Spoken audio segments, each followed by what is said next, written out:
Good morning, everyone, and welcome to the Water's Edge, a place where everyone is welcome. If you're live with us today, we're so excited for you to be here. And if you're online this morning, be sure to check us out on Facebook and YouTube, and feel free to like, share, and comment. Also, now that we're back live, we're in need of volunteers. So if you volunteered in the past or you'd like to volunteer now, you can email us at watersedgevolunteer@gmail.com, or you can text your information to 337-352-2443. We have a full experience for you guys with worship and a message from Pastor Tony. So sit back, relax, and enjoy today's service.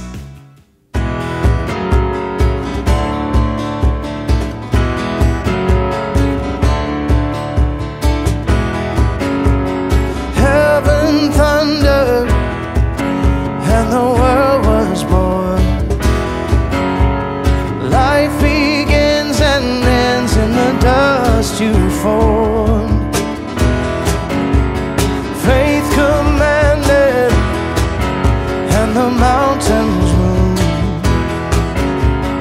Fear is losing ground to our hope in you. Unstoppable God, let your glory go on and on.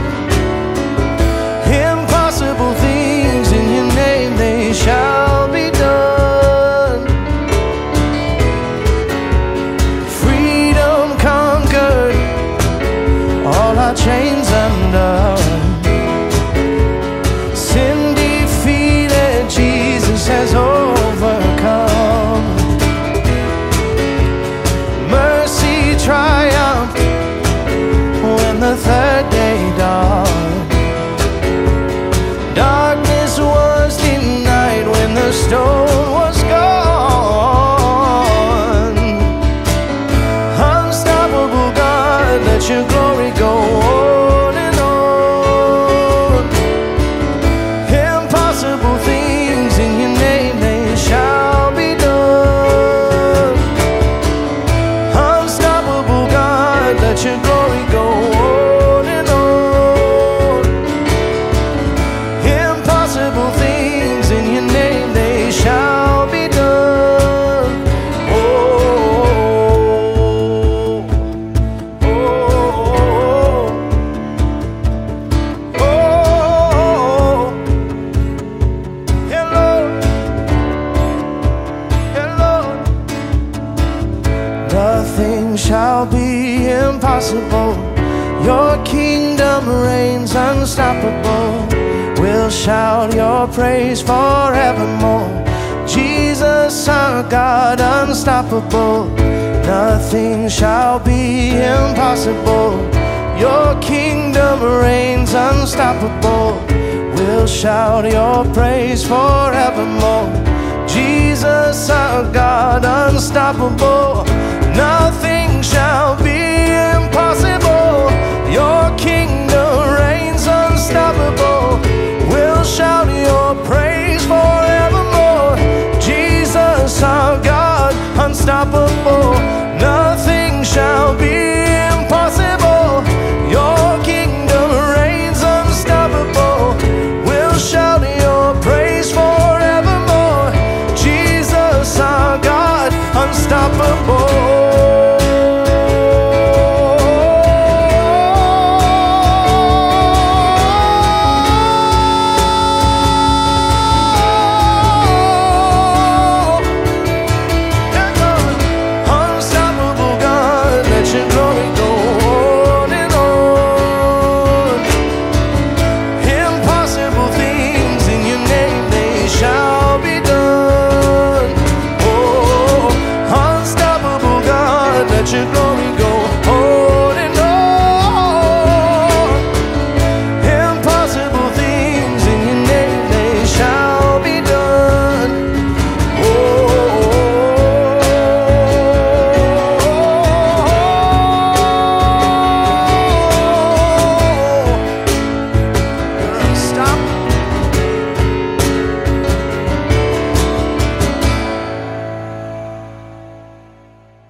This love that makes me new.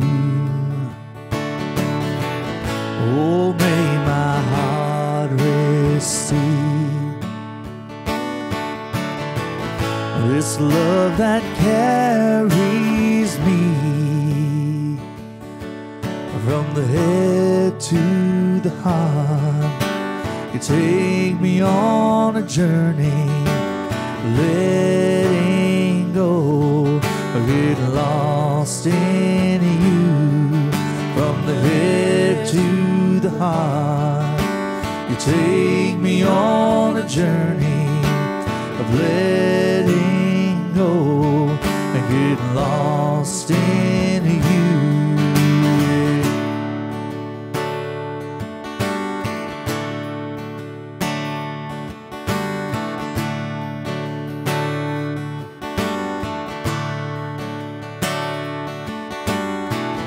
My heart is open wide. I will receive your light.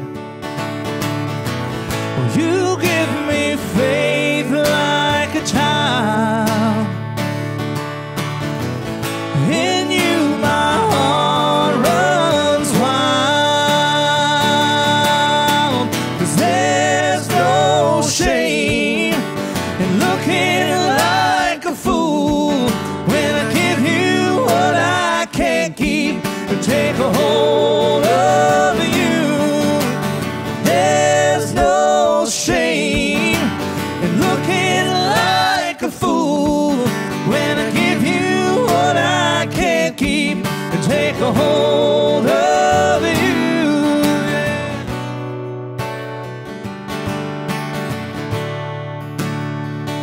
Take hold of you.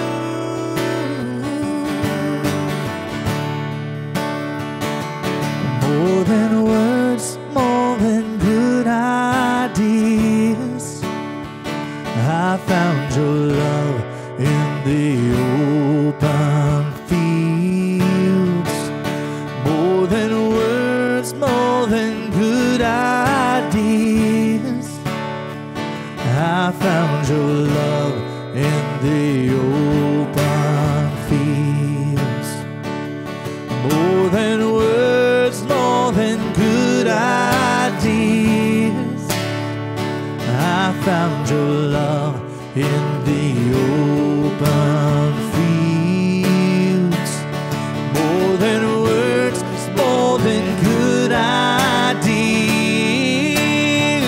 I found your love in the open fields. From the head to the heart, you take me on a journey, letting go, getting lost in you.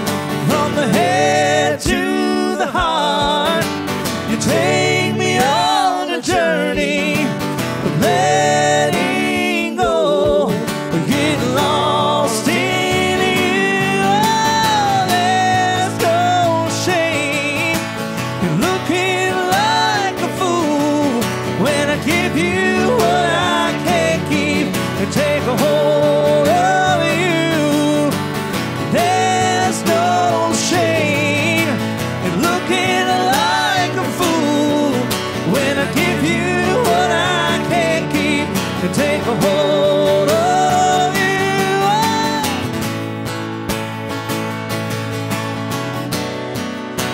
Oh, I'm taking hold of you. Oh, I'm taking hold of you.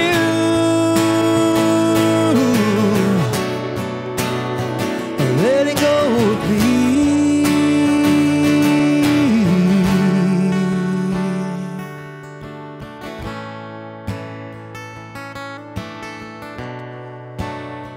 Taking hold of you.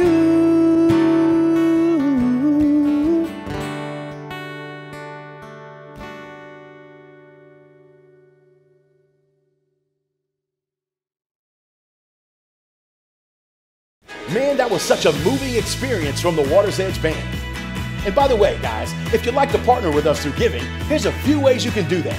You can visit watersedgegathering.com, or you can download the Waters Edge Gathering app and simply click on Give.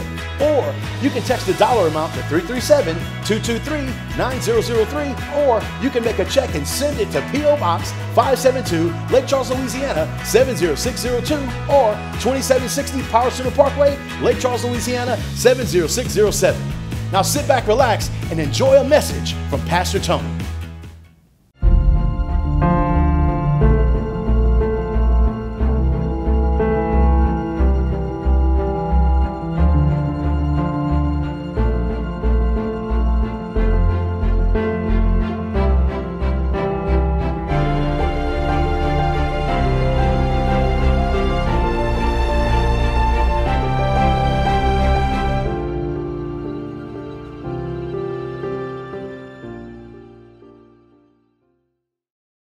What's up, everyone? Good morning and welcome to our Sunday morning online Waters Edge worship experience. Thank you so much for tuning in. Thank you so much for hanging out with us.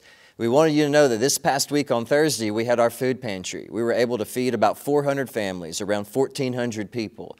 Thank you so much for being generous and helping us out with that. So if you partner with us financially or if you donate food, it all goes to a great cause. Thank you so much for hanging in there with us. A couple of weeks ago was Easter, and on Easter we started a brand new series called Recalculate. What do you do when the plans for your life have changed, and how do you pick up the pieces of your life when your plans have changed? And those changes sometimes have been forced on you. When your plans have changed because of a personal storm, personal pain, unasked for circumstances, or heartbreak. Last week was part 2. Today we move on with part 3. For Hurricane Laura, my family and I, we evacuated to Austin. And the night that the storm rolled in, we were glued to the news and we were glued to our phones. And when the storm rolled in, I guess around 1 o'clock in the morning, I have a security system at my house, Vivint security system, and we have cameras and all that kind of stuff, and I can see everything going on from my phone. But we lost power of the security system, but it was still live, it was still acting. And about 2 o'clock in the morning, we have these sensors, a flood sensor, we have smoke sensors, but we also have a glass break sensor. And we were hearing stories of windows just being busted out all over Lake Charles from the storm. And about 2 o'clock in the morning, 1 o'clock in the morning, that glass break sensor on my alarm system went off at our house. My wife, Jackie, saw it, I saw it, and really all we were left with was our imagination. Which windows were busted out? Were all of them busted out? Was the main big window busted out? And was the storm just coming into our home?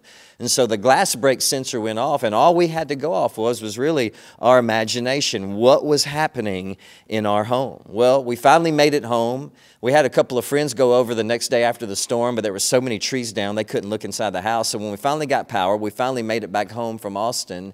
And when we got to the house, we expected to see broken windows and just debris everywhere inside of our house. And when we walked in, there was nothing inside of our house, and no windows were broken whatsoever. The reason why that glass break sensor went off is because the storm had ripped off some hardy board on the outside of our house that was on the same wall that our glass break sensor was on the inside of the house, and it just tripped it. And so in our minds, because this alarm was going off, in our minds, because this sensor was going off, we thought the worst had happened. But when we got home, we realized that it wasn't as bad as we thought. The storm was bad, but it wasn't as bad as we thought. And in a similar way, you and I have these sensors on the inside of us. We have intuition, we have our conscience, we have alarms, we have instincts, we have scars, and we have assumptions on the inside of us. And these are usually created by our past and the events of our past and the pain of our past, scars from our past and our recent past. Sends off alarms sometimes in our heart, these sensors, this intuition, these instincts in our heart. But sometimes the storms that we think we're going through because of these alarms, it's just going to be completely devastating. Sometimes they may not be as bad as we thought.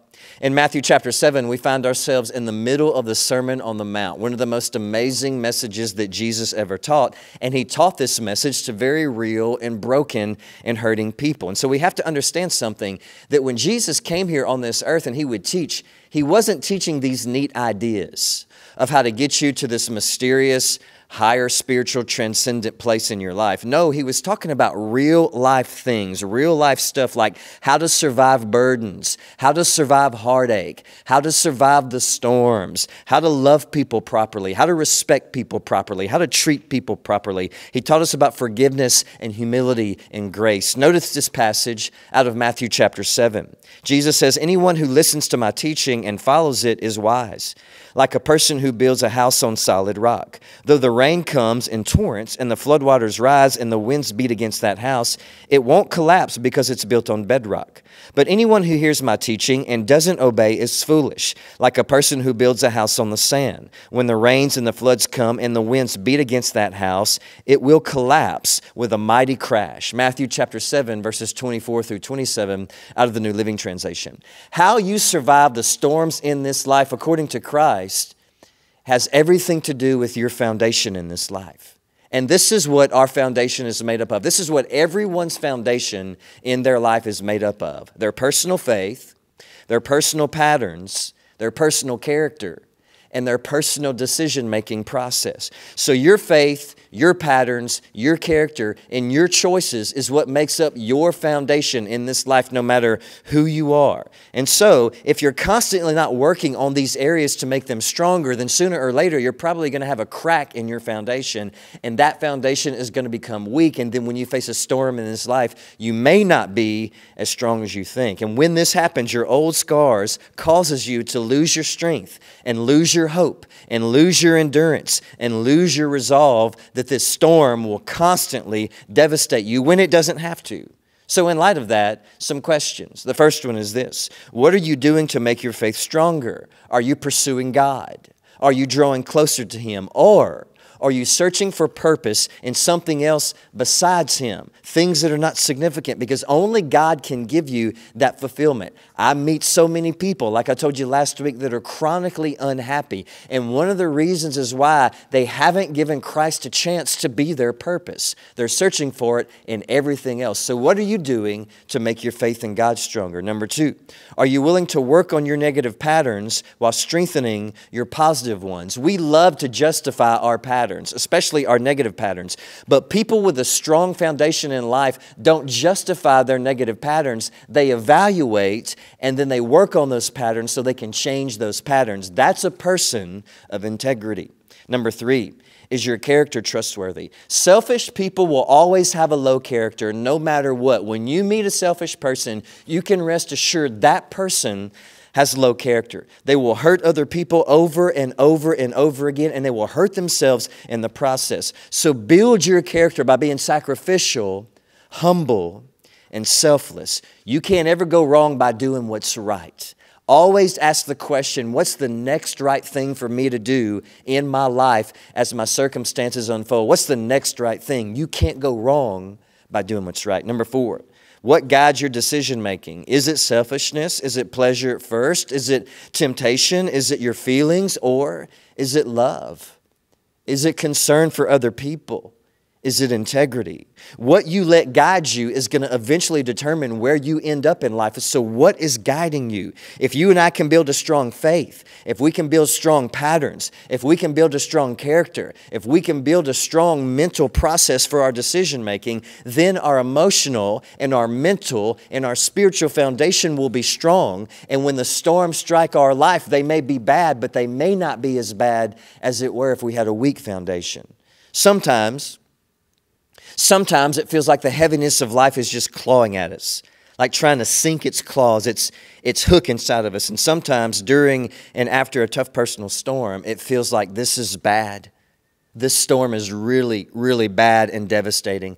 I've gotten several messages over the past several months since the storms happened and the pandemic and everything. I've gotten so many messages, and most of the messages say something kind of like this: I could use some prayers. I'm really not sure how to deal with what I'm going through. I'm at the end of my rope. Pastor Tony, can you pray for me? I get similar messages like that over and over again. Translation, this storm has set off an inner sensor in my heart. Tony, this storm that I'm going through has set off this inner alarm, and that alarm is consuming me, and I think that this is just going to completely ruin me and devastate me. So the first thing I want to share with you today is this, if you're still with me. Say, I'm still with you. Be careful of any thoughts or feelings that hook you, that pulls you back into negative patterns or damages your character and faith. I know this storm seems tough. I know it seems scary. I know it seems overwhelming. I know it seems heavy and lonely and anxious. But what if it turns out to not be as bad as you thought? I mean, what if what you're facing right now seems devastating, but what if you hold on and it turns out that it's not as bad as you thought? Then you're going to be thankful for holding on. Or what if it's not as bad as it could be, but we make it much worse by giving into those old patterns and those old ways and those old habits and those bad decisions that set our character back. Don't let your stress and your anxiety and your loneliness and your heartbreak hook you and bring you back to those old negative parts of yourself. The next thing is this. That alarm reaction inside of you that tells you to give up is trying to destabilize you. Think about it this way. Visualize it this way. Those feelings and thoughts that tell you, I'm too weak for this. I'm not strong enough for this. I'm too heartbroken for this. I can't survive this. My life is ruined. My life is forever broken now. They're clawing at you. Those thoughts and feelings are clawing at you, and it tries to hook you and grab you and drag you back into those negative ways of thinking and choosing. Those feelings are trying to hook you and bring you back into those negative ways of feeling and thinking and choosing. It's trying to crack the foundation of your faith, your positive patterns, your strong character, and your good decision making, and turn it into fear, negative patterns, weak character, and poor choices. If that's your foundation, then you're not going to survive in this life. You won't survive the storms. Don't let it hook you, because that storm may not be as bad as you think once it's all over. The last thing is this. Instead of staying hyper-focused on what you can't control, focus on what you can build stronger inside of yourself. You can't control the storms. You can't control the heartbreak. You can't control the pain. You can't control the confusion. You can't control the outcome of your circumstances. So what can you control? I'll tell you, if you're still with me, I'm still with you. Your foundation. That's what you can control. You can decide to grow and strengthen your foundation right now to protect your faith, to protect your character, to protect your thinking that leads to your decision making. Let faith sink its hooks in you, not fear, because that storm is bad, but it may not be as bad as you think. Let good positive patterns sink their hooks in you and not careless choices, because that storm is bad, but it may not be as bad as you think. Let a trustworthy character sink its hooks in you and not a selfish, low integrity, because that storm is bad, but it may not be as bad as you think. And let good and better decision making sink its hooks in you instead of careless and a lack of self-control, because that storm is bad, but it may not be as bad as you think. The storms will come. The wind will blow in your life. The rain will fall. And if you want your life to stand, if you want your relationships to stand, if you want your character to stand, if you want your strength to stand, if you want your faith to stand, if you want your heart to stand, if you want to be able to recalculate and pick up the pieces of your life, then you have to have a strong foundation of faith, positive character, selflessness, love, serving others, character, and good decision making. If you want to survive and get stronger, then it all depends on your foundation. You can't control the storms, and so we have to stay focused on building our foundation. Thank you so much for tuning in today. We love you. Have a great week. We can't wait to see you next week. We really hope you enjoyed today's service. That was such a great message from Pastor Tony this morning. And if you need more information on salvation and baptism class, or volunteering, or you just need a prayer request, you can visit the Welcome Center in the lobby and you can talk to some of our lovely volunteers. And if you'd like to connect with us through social media, you can hit us up on Facebook at Waters Edge Gathering and on Instagram at WatersEdge_LC, or you can check us out on YouTube. We absolutely love you guys. Have a great week, and you guys are dismissed.